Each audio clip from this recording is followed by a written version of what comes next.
Hello दोस्तों, आज की एक और नई डरावनी भूतिया कहानी में आपका स्वागत है।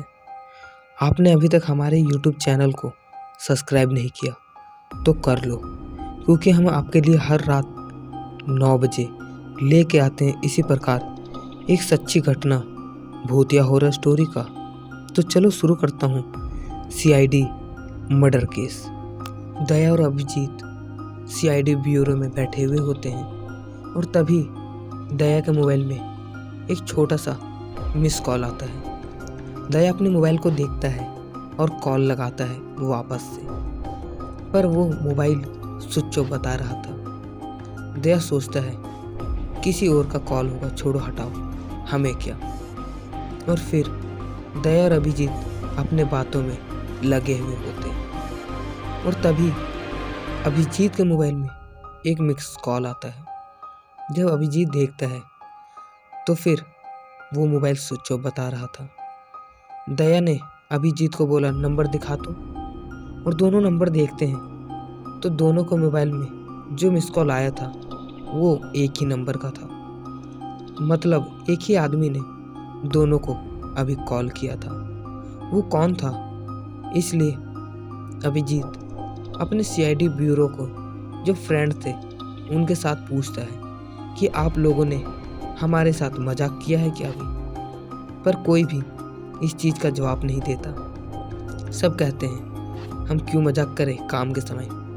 मतलब समझ चुके थे सब कि ये कोई बाहर वाले का काम था, पर किसने अभी 2 बार कॉल किया था। 3 दिन बीत चुके थे और फिर इनके पास एक केस आता है, जिस केस में एक हवेली के अंदर एक लड़की की डेड बॉडी मिलती है। वहाँ पे सब पहुँचते हैं और उस बॉडी को देखते हैं तो किसी किलर ने बहुत बेरहमी से उसे मार दिया था। उसके पास एक छोटी सी मोबाइल मिलती है और जब उसका नंबर देखा जाता है तो पता लगता है कि ये वही लड़की है जिसने दया और अभिजीत को कॉल किया था। पर इन दोनों का नंबर इसके पास कैसे आया? और ढूंढने लगते हैं तो ये पता लगता है कि ये तो उस किलर का मोबाइल है। और जो लोग उन्हें बताते हैं कि यहाँ पे ये लड़की मिली थी, तो वो लोग यहाँ पे करने क्या आए थे? जब वो लोग से पूछा जाता है तो वो सब बताते हैं कि यहीं से दूर हमारी एक छोटी सी खेत है, हम वहीं पे रोज़ काम करने के लिए जाते हैं। और तभी यहाँ से हमें एक आदमी दौड़ता हुआ दिख रहा था। हमने सोचा कि ये आदमी दौड़ता हुआ क्यों जा रहा है। उसके हाथ में एक छोटी सी चाकू थी। हम डर गए, इसलिए हम इसके अंदर आए थे, वरना हम इस हवेली के अंदर नहीं आते। CID पूछती है क्यों? तो वो बताते हैं कि इस हवेली के अंदर बहुत सारी आत्मा है, क्योंकि इस हवेली के अंदर से रोज़ चीखने, चिल्लाने और रोने की आवाज़ सुनाई देती है। इस बात को सुन करके फ्राइडे बहुत बुरी तरह से डर चुका था। दया अभिजीत कहते हैं, क्या फालतू भूतों और पिशाचों की बात में डरते रहते हो? ये सब अफवाह होती है। तुम इतने सालों से CID में रह रहे हो, क्या तुम्हें कभी भूत दिखे हैं? फ्राइडे कहता है, नहीं सर, नहीं, पर हो सकते हैं। ये हवेली भी बहुत डरावनी सी है, हो सकते हैं सर, हो सकते हैं। तभी ये दोनों हंसने लगते हैं और अपनी तहकीकात शुरू कर देते हैं। हवेली का एक एक कोना वो सब अच्छे से चेक कर रहे थे कि कोई ना कोई तो सुराग मिलेगा ही। तभी वो सब देखते हैं कि वहाँ पे एक गुफा के जैसा सुरंग बना हुआ था। दया कहता है, अभिजीत तुम जाओ देखो और मैं फ्रेडी को भेजता हूँ। अभिजीत धीरे धीरे टॉर्च को लेकर के उस सुरंग के अंदर जाने लगता है और जब वो उस सुरंग के अंदर जाता है तो देखता है कि उसमें सिर्फ किताबें ही किताब भरी हुई थी। वहाँ पे लगभग हजारों की संख्या में बुकें रखे हुए थे, पर सभी बुक एक जैसे दिख रहे थे। पर उसमें कुछ एक ऐसी बुक थी जो सबसे भिन्न अलग दिख रही थी। दया कहता है, अभिजीत सब ठीक है ना? अभिजीत कहता है, हाँ, पर यहाँ पे मुझे कुछ मिला है। अभिजीत उस बुक को लेके आ ही रहा था, तभी पीछे से आवाज़ आती है, मेरी बुक को यहीं रख दो, मेरी किताब को यहीं रख दो।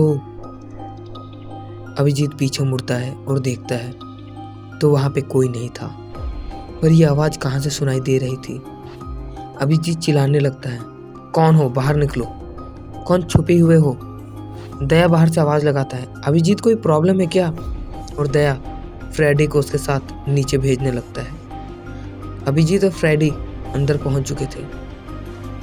अभिजीत उधर बोल रहा था, कौन है, बाहर निकलो। फ्रेडी कहता है, क्या हुआ सर, चलो सर यहाँ से निकल जाते हैं। अभिजीत और फ्रेडी अब धीरे धीरे वहाँ पे ढूंढने लगते हैं और सुराग, और तभी अभिजीत के हाथों से वो किताब गिर जाती है और उसमें 105 पन्ना वहाँ पे खुल के दिखता है। अभिजीत उस पन्ने को उठाता है और देखता है तो वो किताब एक ऐसी भूतिया किताब थी जिसमें सिर्फ भूतिया स्टोरी लिखी हुई थी। वहाँ पे सिर्फ डरावनी, रूह कपा देने वाली भूतों की खौफनाक भूतिया कहानी लिखी हुई थी, और वो भी एक सच्ची घटना। अभिजीत जैसे उसको पढ़ रहा था वैसे ही फ्रेडी को डर लग रहा था। फ्रेडी कहता है, सर ये भूतों की किताब आप मत पढ़ाओ, छोड़ो इसे, हाँ चलो और बाहर। और तभी अभिजीत उस किताब को लेके बाहर आ जाता है। सब वहाँ से जा चुके थे और लास्ट में अभिजीत अपने घर जाता है।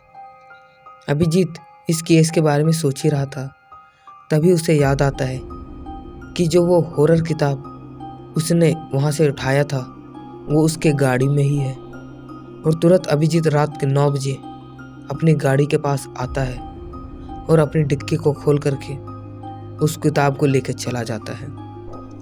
जब वो वहाँ पे कुर्सी पे बैठता है और एक एक पन्ने वो किताब का पढ़ रहा था, उसमें पहले एक ऐसी लड़की की भूतिया कहानी थी जो अभिजीत उसे पढ़ रहा था। उसमें लिखा हुआ था कि वो लड़की एक छोटे से गांव में रहती थी, उसके परिवार हंसी खुशी से रहते थे, पर एक दिन कुछ ऐसा हुआ जिससे पूरी परिवार इधर उधर हो गए। वहाँ पे पहले एक ऐसे जमींदार के शासन चलता था जिसके कारण पूरे गांव वाले उससे दब के रहते थे। कभी भी वो जमींदार चाहता तो इन्हें गांव से निकाल दे सकता था।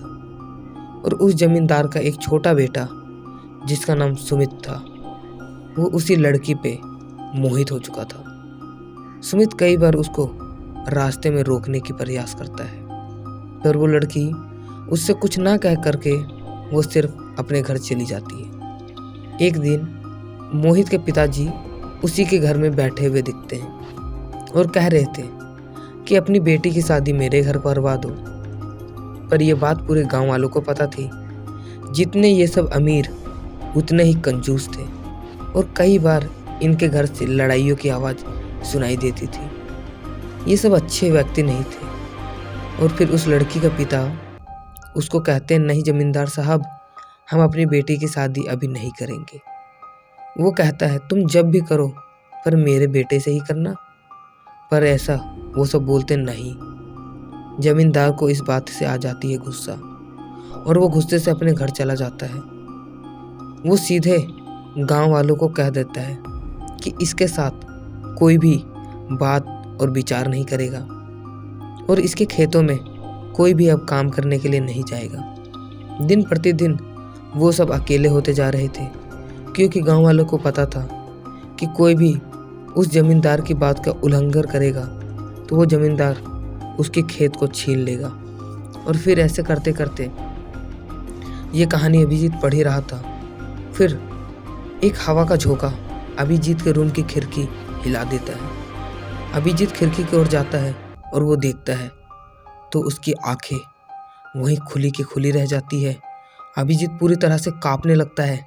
क्या था उस खिड़की के सामने जो अभिजीत पूरी तरह से डर चुका था। तो चलो गाइज, मैं सुनाऊंगा इसका पार्ट 2, CID मर्डर केस। तो अभी आपने हमारे YouTube चैनल को सब्सक्राइब नहीं किया तो YouTube चैनल को सब्सक्राइब कर लो। इसी के साथ हम लेके आएंगे एक नई भूतों की डरावनी भूतिया कहानी। तो होप गाइज आपको अच्छा लगा होगा। तो हम मिलते हैं एक नई डरावनी सी भूतिया कहानी में।